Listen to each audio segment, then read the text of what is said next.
you, everybody, for coming to the Aaron Torres Podcast YouTube page. If you could do me a quick favor, see that little black subscribe button at the bottom of your screen? Go ahead, click that black subscribe button. Really does help our audience grow, really does help our channel grow, really does help and mean more than you could possibly know. So go ahead, hit that little black subscribe button. Also, thank you to our presenting sponsor, Betfred Sportsbook and the Betfred Sportsbook app. Bet 50 on any game, get $250 in free bets. Thank you again to Betfred. Thank you again to you. Now, here's the video that you came here for. I do want to switch gears. By the way, before I even switch gears, if you noticed, the background, it got busted up. The old Aaron Torres Podcast background. We are getting a new one next week, so please deal with the blank wall in the background. We will get a new one next week. Yes, the normal background is not available. But with that said, let's get to what you came here for, which is to talk about the man that we cannot stop talking about on this show, Deion Sanders. And I'll say this, I cannot believe how much interest there is in him and what he is already doing at Colorado. On Monday, we just talked about the hire itself. You guys and girls loved it. You know, strengths, weaknesses, why I think he's going to have success. On Tuesday, we talked about that little viral locker room video. I'm bringing my luggage. Some of it's Louis. Some of y'all got to hit the portal. Love that part too. On Thursday, we really hit on a lot of the roster management elements, some of the guys he's focusing on in the portal, as well as, of course, Shedeur Sanders, Travis Hunter, and things of that nature. And on Thursday afternoon, I thought we got actually a very interesting and important piece of information as it pertains to Deion and Colorado football. And what we got is the fact that we might have our first big flip of the Deion Sanders era. In other words, a player that is committed to another school, a player that appears to be ready to leave that other school behind and ride with Deion Sanders, ride with Colorado. Nothing is really official yet. But if you read between the tea leaves, it appears as though Deion is going to get his first marquee recruit in the 2023 recruiting class.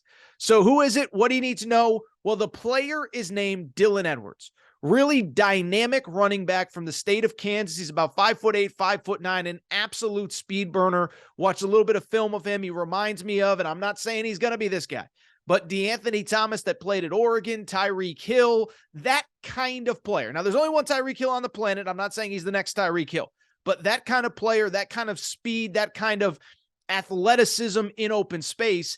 He's a kid from Kansas, initially committed to Kansas State, then decommitted, and over the summer actually committed to Notre Dame.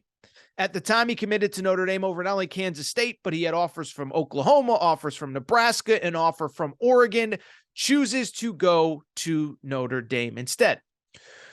The recruitment from there has been very quiet, at least until Thursday afternoon, where he released one of those statements that a lot of kids release at this time, and I don't blame anybody. Until you're signed on the dotted line, it's up to the coach that you committed to close you down.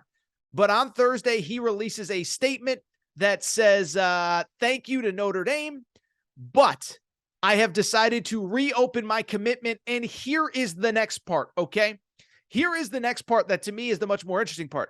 He said, I will be committing and signing somewhere else on December 21st, National Signing Day. So up until literally 48 hours ago, this kid was committed to Notre Dame. Everything seemed fine. I'm going to get into some of the details in a minute.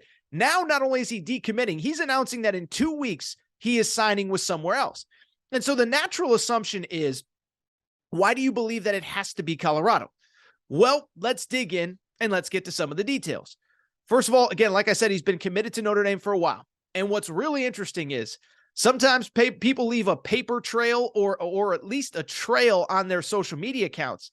And if you just look at his social media account, as of like 72 hours ago, he seemed like he was locked and loaded and ready to head to South Bend. Last, I guess it would have been Wednesday or so, one of Notre Dame's assistant coaches came to town, the running backs coach that recruited him, and they were taking pictures. They were smiling. Then this week, on December 6th, which was Tuesday, Marcus Freeman was in town. He was taking pictures with Marcus Freeman and posting them on social media, or somebody else may have posted it. He retweeted it, whatever. What was interesting, though, was that on the same day that Marcus Freeman was in town to see him, he also put up another tweet. And it said, and I'm paraphrasing, I'm not going to read it verbatim, but he basically said, blessed to receive an offer from Colorado and Coach Prime. And so to me, you can kind of do the mental math on there. If you are thinking about decommitting from Notre Dame, you had the assistant coach in last week, you had the head coach in on Tuesday. Then later Tuesday, you get an offer from Colorado, and now you plan on decommitting and signing somewhere else? Read the tea leaves. It appears as though this is going to happen. And then to take it a step further, we did get a report from Adam Gurney, who has been a longtime recruiting analyst. He works for Rivals.com, and here is what he tweeted on Thursday afternoon. He said, the word is Colorado coach Deion Sanders and his staff are making a serious run at four-star all-purpose back Dylan Edwards, who just committed from Notre Dame. And so again, I'm not saying anything is official yet, but I'm going to kind of do the Brian Windhorst. Again, let's just think about this. Assistant coach last week, taking pictures, everything's good. Marcus Freeman's in on Tuesday, everything's good. Gets a Colorado offer later on Tuesday. Decommits on Thursday. We have reports from credible recruiting writers that it appears as though he is ready to decommit and Colorado is making a run.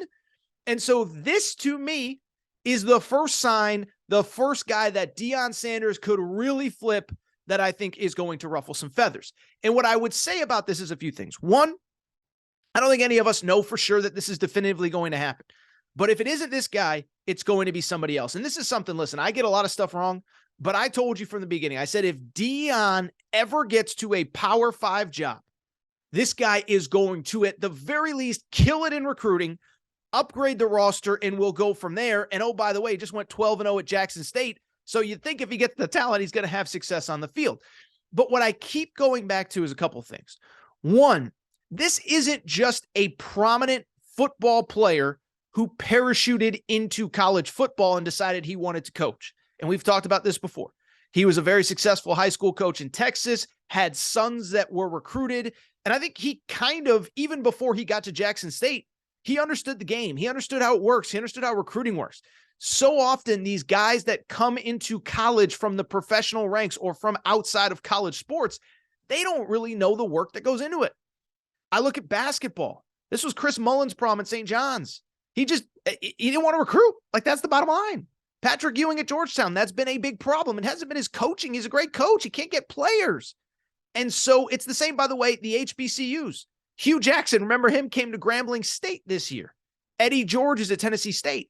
But there's only one Deion who has been through the process, who gets what it takes, and he got it at Jackson State. Got players that you could have never gotten at Jackson State otherwise, or at least we don't think they could have. We'll see if the HBCUs continue to recruit at an elite level without him. But then beyond that, there was something else I was thinking as I was kind of thinking about this Dylan Edwards report. It's this. What I was thinking was, how many guys do you think that Deion Sanders made that phone call to in his 2-3 years at Jackson State that really wanted to come with him, that really wanted to rock with him, but just couldn't do it at Jackson State? And it's no disrespect to Jackson State. It's no disrespect to the HBCU's FCS football, but it is a level below. The facilities, the resources, everything that comes with being a major college football player, it's just not the same as the Power Fives. The meal plans aren't the same. The strength and conditioning isn't the same. The travel isn't the same. The dorms aren't the same. And so when you go to Alabama or Ohio State or whatever, you're basically a professional, right? You're treated as a professional. You have every resource and amenity that a professional would have. You have a professional strength and conditioning program. You have a professional meal program. And so I wonder how many kids took that call from Deion and said, man, I want to rock with this guy. But I can't do it at the FCS level. I can't step down a level of competition when I can go to the SEC, or I can go to the Big Ten, or I can even go to the Pac-12 and play in an Oregon or a USC. Now think about those kids taking that same phone call from Deion saying, wait, I can go to the Pac-12? Week 1, we play TCU next year, which is Colorado's opener at TCU. They just made the playoff. In week 1, I can play against the playoff team. In week 2, our home opener is against Nebraska from the Big Ten. I can put tape out there for the NFL from the Pac-12 against USC, against Oregon, against TCU, against Nebraska, if that is what Deion is now selling, which it is, I am just telling you, there are a lot of kids out there that would have taken Deion's call, that maybe wanted to go to Jackson State, but just couldn't, that now can, because it's the Power Five. And so what I'm here to tell you is it is going to be a fascinating couple years to follow this Deion Sanders stuff. Now, look, it's going to take a roster of 85. It's not going to happen overnight. But what I'm just telling you, this talent upgrade is going to be astronomical over the next month, the next 6 months, and the next 8 months into week 1 against TCU next year. I am just telling you, if you're a Colorado fan, if you're not a Colorado fan, get ready. That team that you're going to see in week 1 against TCU is going to look nothing like the team that you saw the final week of the season against Utah. Doesn't guarantee a Pac-12 title, doesn't guarantee beating Utah or USC or Oregon or whoever's on the schedule. But I'm telling you, there is going to be a lot of recruiting news coming out of Colorado, and I just take my word. Deion Sanders is going to pull some recruiting miracles over the next couple weeks, next couple months, and we'll see if it starts with Dylan Edwards.